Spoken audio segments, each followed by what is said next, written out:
Welcome to the More Life, Less Drama podcast with mindset expert and master executive coach, Prue Sulicic, who will teach you how to finish your first goal and then every goal using her simple, proven formula. If you're ready to live more life, have more fun, and reach your potential with less drama, you're in the right place. Hello. Welcome back to another episode of More Life, Less Drama, where we're just working on ourselves so we can have less drama in our lives. Well, that's what I'm doing, and I hope you're doing the same thing. I spend a lot of time thinking about these episodes and what is the topic that is going to help you create that in your own life, like for you to have less drama. Really, I'm going for zero drama. Zero drama in our lives means that we are just enjoying our lives, and that's what I want you to do. I want you to enjoy your life, to be able to figure out hard conversations when they pop up, and to resolve conflict within yourself or with others seamlessly.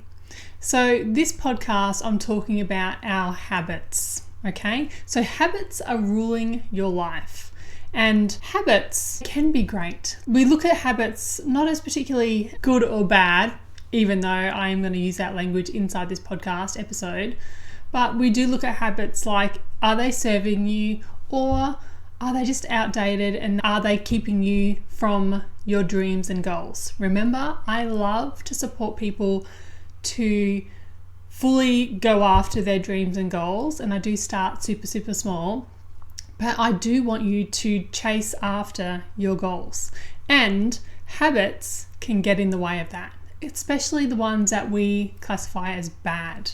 Your life is a result of your habits, the ones that you repeat day in and day out. It's just pretty simple. So if you were to look at your life right now, like just take a moment and just think about what daily habits or weekly habits are you completing, like are you doing, that form the results of your life. Think about how you woke up, what you did after you woke up, what was the course of your day, what did that look like, and what habits are coming to mind, and are they serving you, or are they holding you back from the life that you truly want?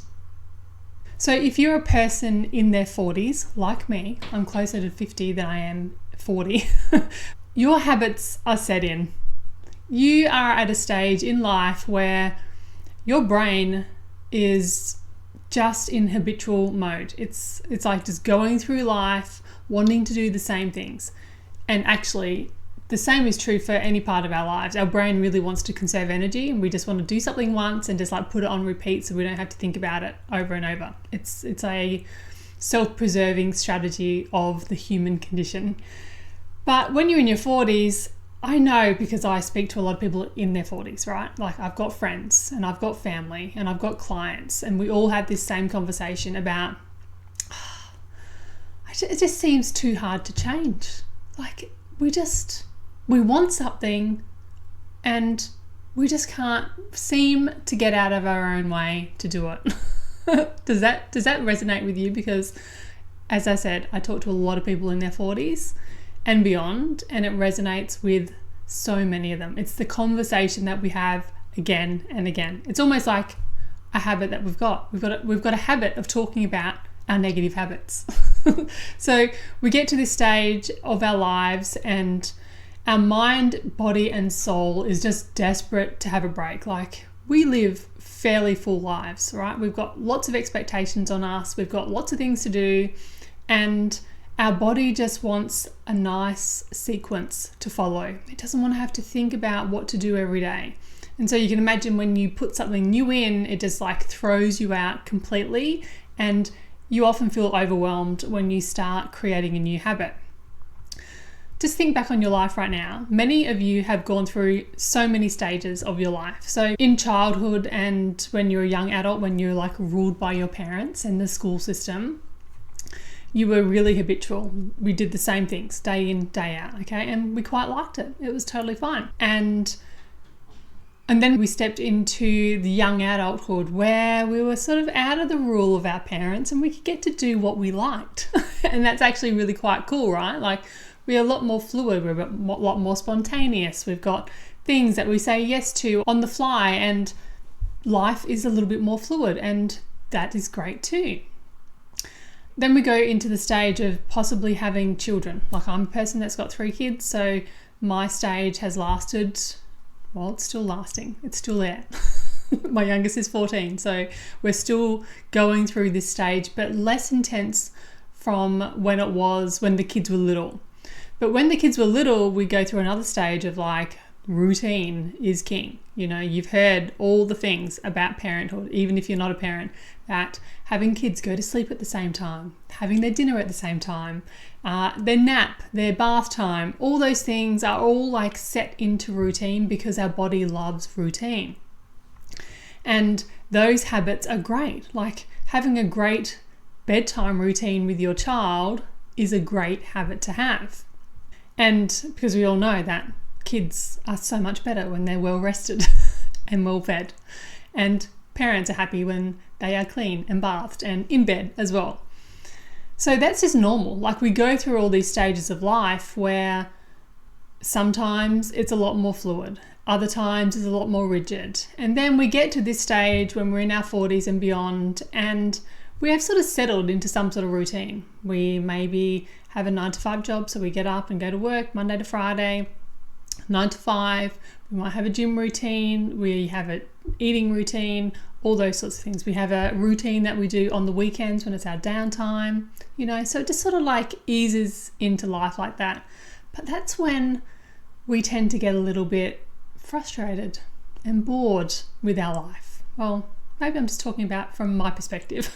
But again, I talk to lots of people, so I feel I have this common theme with people. And then we start to try new things, and then it's too hard, and then we stop. And then we try again, and then we're like, oh, we feel defeated when it doesn't happen overnight, or even with an extended period of time of trying something new to try to form a new habit. And then, yeah, we sort of get a little bit down on ourselves, and we're like, oh, well, maybe this is just what it is. And our habits then go back to ruling our lives. Like, the habits that you have in your life right now are the thing that is giving you your results in life. So if you are one of those people that feel frustrated and don't feel fulfilled with your life, maybe you could just check in with your habits. Now, like I said, there are positive habits and there are negative habits, good and bad habits, we'll call them. Ultimately, habits are ones that are serving you in your current life and your current goals, or the ones that are not serving you in your current life and your current goals. And I could bet that you could lay a finger on a few that are not serving you. But let's go through some positive habits first that we create, because I don't want you to think that all habits are terrible, that you've got to change everything in your life. Because I want to tell you, and I want to show you in this podcast episode, that you actually have amazing habits already. You don't have to turn your whole life upside down to create a new life. You just need to tweak a few things. So that's it. We're just tweaking because you already have some really great positive habits. Let's talk about those ones. The first one is personal grooming. Okay? I'm sure you get up every morning, you brush your teeth, you have a shower, you comb your hair or do your hair. You get dressed for the day. I'm pretty certain most people do that. Okay, like, it's not a far stretch to say that most people do that. So that is a habit, like, tick, perfect, gold star habit for you if you're doing that, because that is a habit that serves you in your life. And I'm also certain that you have another habit that is looking after your space, cleaning your clothes. I know that I love to wash on the weekends. My husband washes all week, but let's not get into that. I love to wash on the weekend. So my habit is Saturday morning I get up and I do the washing. That's just what we do. Then I also have a habit of, and you might too, of tidying up the house. You might look around every night and just spend 15 minutes tidying up. Or you might do a Sunday routine where you're like, everything just gets left all week, and then Sunday you just get in and you clean the whole entire house. I've done both of these things. So again, gold star tick for you if you've got some sort of habit that involves cleaning up and washing clothes and just keeping your house and your space organized. Then there's heaps of other habits that are positive as well in your life. Let's talk about food. I know that you eat every day.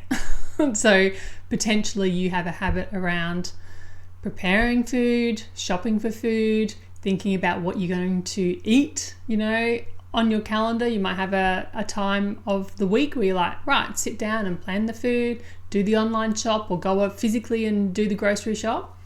My habit at the moment is doing this daily. It's so cool, by the way. I'm loving it. That's a side note. If you listen to my goals podcast, you would have heard that was one of my goals. Okay, so that's another habit that you're doing on repeat and you don't really know it. You know that you have to do it. And look, believe me, you don't want to cook food. You don't want to shop for food. You definitely don't want to pay for food all the time, but it's just something that we do even when we don't want to. And it becomes a habit. So these habits determine how you fuel yourself and how you live your life. Like the results of your life are that you have a tidy house, that you're well fed, that your bills are paid, that you're well groomed. Okay, you're ready for anything. You can get up and go to work and you're like ready. So good habits on repeat are great. And that's just a few examples. I'm sure there's other examples that you do in your life and that I do in my own life that are also fantastic habits to have, and you wouldn't want to, put them aside for anything. Other good habits on repeat might be things like going to the gym, daily, weekly, whatever that looks like for you, or maybe it's just simply going for a walk every day. You might ring your mum or a family member once a week on a particular night and have a chat with them and catch up. Like that might be something that you do. You might do the same thing with friends. You might have a Saturday morning coffee group that you go out for coffee with every Saturday morning and catch up. I know plenty of people do that. That's a great habit. It keeps connection and it, keeps the friendship strong and like growing and in touch with each other. You might do things like budgeting and looking at your finances to grow your wealth and support, paying the bills.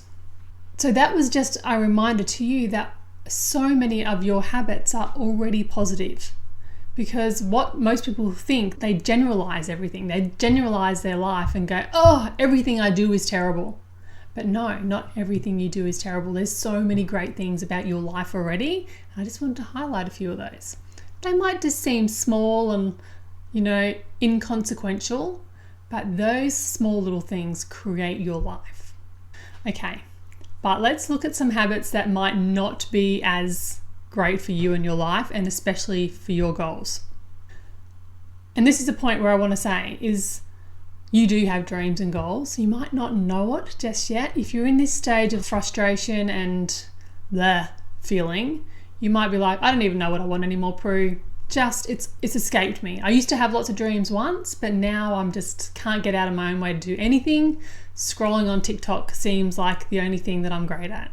I just want to remind you that you do have goals, that you do have things that you want and desire. They don't have to always be big, massive things. They can be just tiny, small, little things like cleaning out the garage. That is a goal. And I want you to live the life that you want. So just keep that in mind as I'm going through these.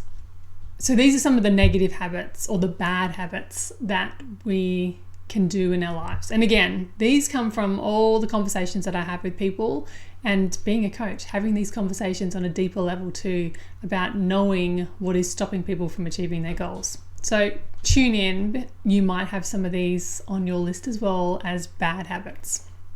The first thing that you might do that starts the day off on the wrong foot is hit the snooze button instead of getting out of bed. My daughter, love her to bits. She has her alarm set and she has it on this like screeching alarm sound. And I can hear it. Every time it goes off, I hear it. Usually I'm up, but not all the time. And she sets her alarm and then she presses snooze because 10 minutes later it goes off again and sometimes again. I'm not saying that she does that every day, but it happens often enough for me to notice. So maybe you're that person too. Maybe you're hitting the snooze button instead of just popping out of bed when the alarm goes off.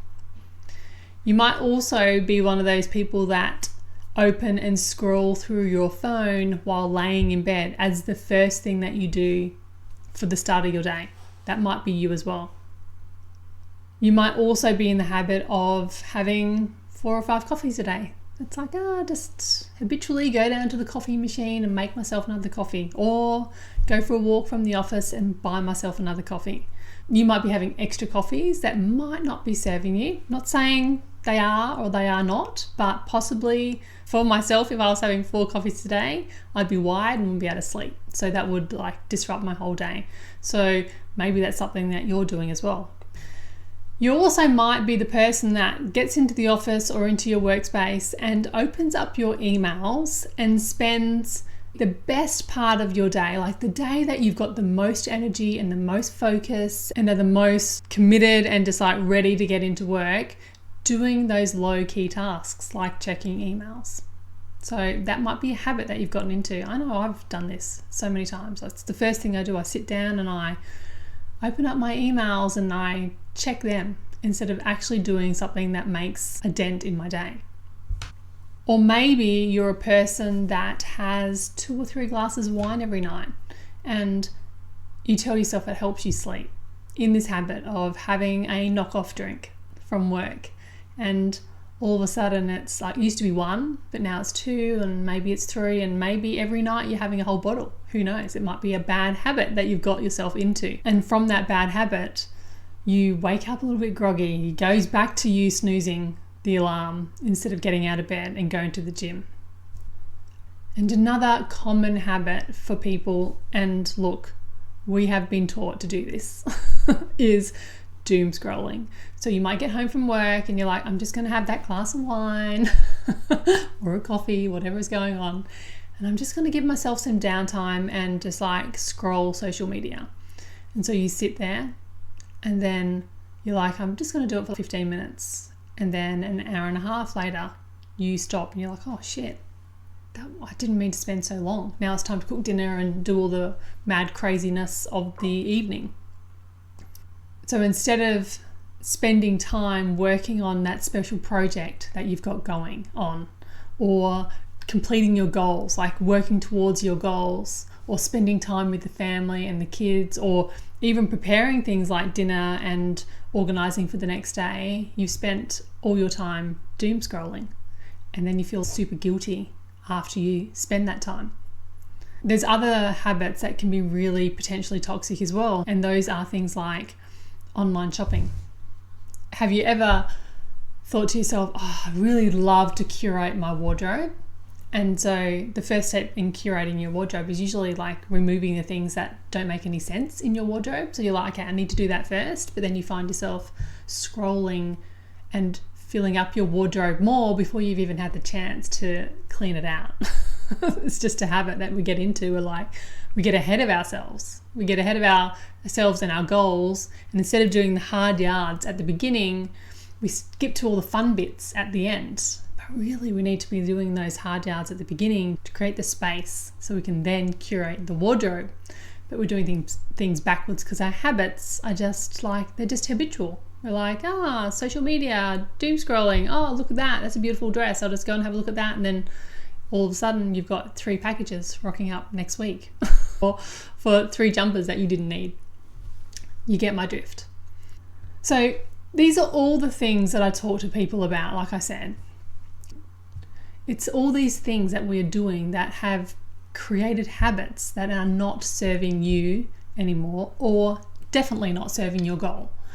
And we need to change it. We need to figure out a way to lean on the habits that are really serving us and turn up the dial on them and get rid of the ones that are not. Because it's the bad habits that keep you feeling terrible in your life. It keeps you feeling as if what's the point? I've tried everything. Is this it? Is this all life is going to be now? Just rinse and repeat of this day, like it was yesterday, like it's going to be into the future. And if you're like me, that image of that type of life is the most boring life ever. And that really motivates me to want to change. And so you have to think about what your motivation is. Like, what do you want to change and why do you want to change it? Like, the motivation behind any change is really important, because the truth is your habits can be toxic, as we've just learned, and coupled with a mindset that is maybe apathetic or unfulfilled or just can't see the point anymore, that, my friends, is the biggest killer of your success in life as you see it. Not as I see it or my neighbor, but as you see your life, is going to kill your dreams faster than anything else would. I saw something today while I was doom scrolling, because hey, we all have our moments. And it was a video of a deliciously healthy bowl of food. It was like a lamb salad. It looked absolutely delicious. And the voiceover said something like, you know, as a society, we eat too much junk food when eating healthy food becomes being on a diet. And I was like, that's exactly how I feel about toxic, dream-sucking habits. We think we need a detox, a cleanse, a no-spend challenge, which I'm doing, by the way, and a boot camp that involves forcibly restraining from these toxic habits for a certain amount of time, to only then at the end be rewarded by giving ourselves those toxic habits back. It's time to stop this. It's time to stop this continual cycle of stopping to then be rewarded to start again. Because I want that healthy, delicious bowl of food not to be a diet. I don't want it to be your life. I want it to be the way it is, like it has always been. Because the mentality that we're being pulled into of the diet, just to use it as an example, is all shades of wrong in my book. We need to create a supportive space and a mindset that creates the life that we want forever, not just for 3 months to tick off a list, okay? But the sad thing is, most people are not willing to give up their toxic habits. You know, they just aren't. I follow a guy called John Acuff. You've most probably heard me talk about him on this podcast before, because I adore his mindset. And he recently said something on his own podcast about him cancelling his Netflix subscription. And he did that because he doesn't want to be the consumer of Netflix. He wants to write a book. He wants to write a book that sells 1 million copies, because he's a writer. He knows that his time is best spent writing and doing things that support his dreams and goals. And that means for him giving up things that potentially distract him, like Netflix. And I commend that, I really do. I want that for myself as well. Like, when I heard that, I'm like, oh, I so want that. I so want to be the person that really puts myself first and does away with all the toxic habits. And it looks different to me than it does to him, but what I want is what he is showing me he is doing. And I love that. I want to be that for you as well. Because remember, let's go back to the beginning. Your habits reflect your goals. So let me ask you, this might be a little bit triggering, by the way, but I'm coming from a place that is using these common distractions and this toxic habits that we have in our everyday lives. So do you have a goal that's to be the most dedicated Netflix watcher? Maybe you do. Maybe you're one of those people that Netflix pays to watch their shows to give reviews. Who knows? But besides that, if you're not that person, do you have a goal to be the most dedicated Netflix watcher? I'm pretty sure you don't. Do you have a goal to consume the most TikToks or Instagram Reels each day? Again, I'm pretty sure that's a no. And do you have a goal to be the person who buys the most random stuff, useless stuff online? I wonder. I wonder if you do. Is that one of your goals? What about, do you have a goal to put on weight, lose muscle mass, feel tired all the time? I'm certain they are all a big hell no, right? And I'm doing this to trigger you. I'm doing this to show you that your habits are the things that you put first. And if your habits are not a reflection of actually what you want, then you need to change them. Because all those questions that I just asked you about your goals, your life is actually telling me that's what you want. And I know it's a hell no from you. You don't want that. But your habits are creating that for you. And I know, again, this is some tough love coming your way. But there's a reason I wanted to wake you up. I want you to achieve your wildest dreams. I really do. I want you to turn 50, 60, hell, I want you to be 30 and be in the best shape of your life. I want you to enter that photography competition with the most amazing photograph you've ever taken. I want you to write that book. I want you to travel to your most ideal holiday location. I want you to learn to ski. I want you to run that marathon. I want you to create that business that you know will light you up and will create the financial freedom that you want. I really do. I want that for you. I want you to achieve these things. And to be honest, I want you to achieve all those other things too.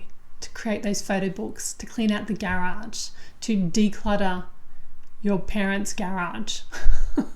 All those small things too that just like make us feel great in our lives right now. And I'll be honest, this is not like an overnight change. I know you really want that, but it's just not the way it is. It just takes time. It takes work. It actually takes what I call grounded commitment. But if you are ready to finally figure it out and put in the reps to get there, I'm ready to support you for sure. 100% I am. I actually just want to tell you a quick personal story right now.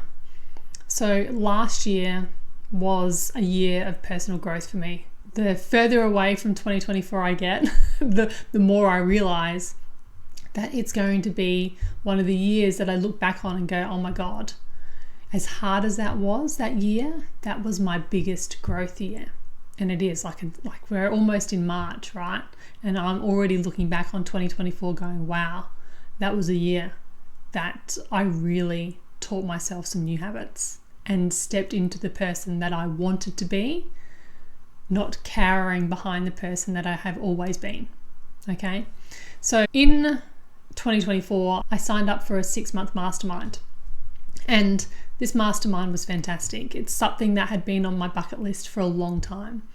It ended up being about 9 months worth of time as well. By the time you get in there and the pre-staff and then a little bit after, it was like a 9-month period where I was like focused on this mastermind. And in that mastermind, I was working on my own self-concept, my thoughts about myself, and learning to implement small, tiny habits to improve myself. It's not for anybody else. This is just for me. And it was a wild, wild ride, I can tell you. Now, this mastermind definitely was an investment. It was no small change, but I look back on this mastermind and I'm like, that was worth every cent. And it was worth it because the biggest thing that I took away from those months was this. It showed me with certainty that the small, tiny steps count when you're becoming a new version of yourself. And time and reps matter. So it's the reps, the follow through that make all the difference in your life and in the changes that you want to make. Like changes start in the mind, but then you have to action them. And that's what that mastermind gave me. Throughout that container, I showed up to all but one call that happened every Thursday morning. And these calls were not convenient for me. They were like 5 o'clock or 6 o'clock in the morning. And so you can imagine, like, that's a hard ask for some people. But I showed up to everyone but one of those calls. And also in that container, I completed 70% of what I set out to do inside that program. So it's a whole other story about how I know what that number is, but it is something that I teach in my own containers. But just know that I showed up to 70% of what I said I was going to do. That's amazing. Like in the past, I would show up 0% and think, poor me, why didn't anything change? But I completed 70% of what I set out to do inside that program. And that, my friends, is incredible. That is incredible follow through over a 9-month period. And you know what? I couldn't have done it without knowing what I have learned over the last decade. But just know that it's all about building the muscle of following through. That's it. That's what I have learned over the last decade. And last year was the year I implemented it into my own life. I've been thinking about it for a decade, just sort of like dabbling here and dabbling there. Last year I did it, not just thought about it. So you might be the same. You might be like, oh, I've tried this, I've tried that, but you might be ready to actually implement it. I didn't know that that's what I was going to get out of that mastermind, but when you reflect on something, and this coach teaches you to reflect really well, you tend to figure out and understand more about it when you do that. So that's what happened when I reflected on my time in the mastermind. And as I said, it's all about the follow through. It's about following through even when you don't feel like it. Because believe me, you know this already. I don't need to tell you that following through, you just don't want to do it most of the time.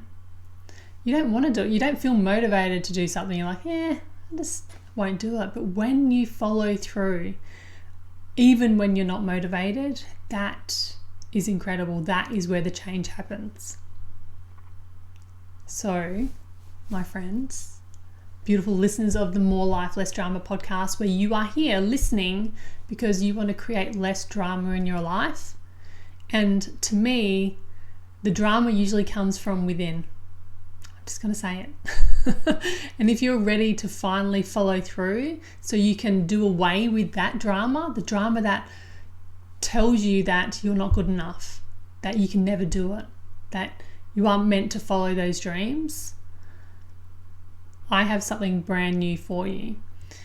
Something that I've been working on for a while, and that is a new masterclass, because I want to help you eliminate those toxic habits that we talked about that is keeping you stuck and preventing you from reaching your dreams. So this mastermind, it's not going to be any surprise to you, is called Follow Through on What Matters Even When You Feel Unmotivated. Go figure. I just put exactly what it's all about right there in the title. So inside, I'll teach you why motivation isn't the problem. Let me say that again. Why motivation isn't the problem. I'll help you break that start-stop cycle. That cycle just kills us all the time. And I will also show you a simple, repeatable way to get it done, to follow through on what you actually want to do, even when you don't feel like it. That's what we're going to do. I want to help you create the life that you love, rather than the life that you might have right now that you're just existing in. Because I know you might want more, and that's totally fine. I work with all the people that want more all the time, and it's absolutely okay that you want more from your life. This is going to be such a fun class to teach, and I'm going to support you to break free from those toxic habits. I'm hosting this class live, and it is 100% free. I'd love to see you there live. There are 3 dates I am hosting this live event, so you've got some flexibility about when you can make it. And if you do turn up live, I actually have a special gift for you that is just for people that turn up live. If you don't turn up live and you just watch the replay, you're not going to get it. And this is a really great gift. It's actually a really good one. I'm still working on it. And it's going to be something that you are going to want, and that is going to support you into becoming the person that you already are, that we just need to get out. Okay? So I'm going to put all the details of this masterclass into the show notes, and you can go and sign up and get it on your calendar, and remember to turn up live to get that bonus. And yeah, that's it. I hope that this has been really helpful and it's giving you a reminder about the life that you do want and the courage to also go after it. Okay, my friends, until next time, or until I see you on the mastermind, I'll talk to you next week. Bye.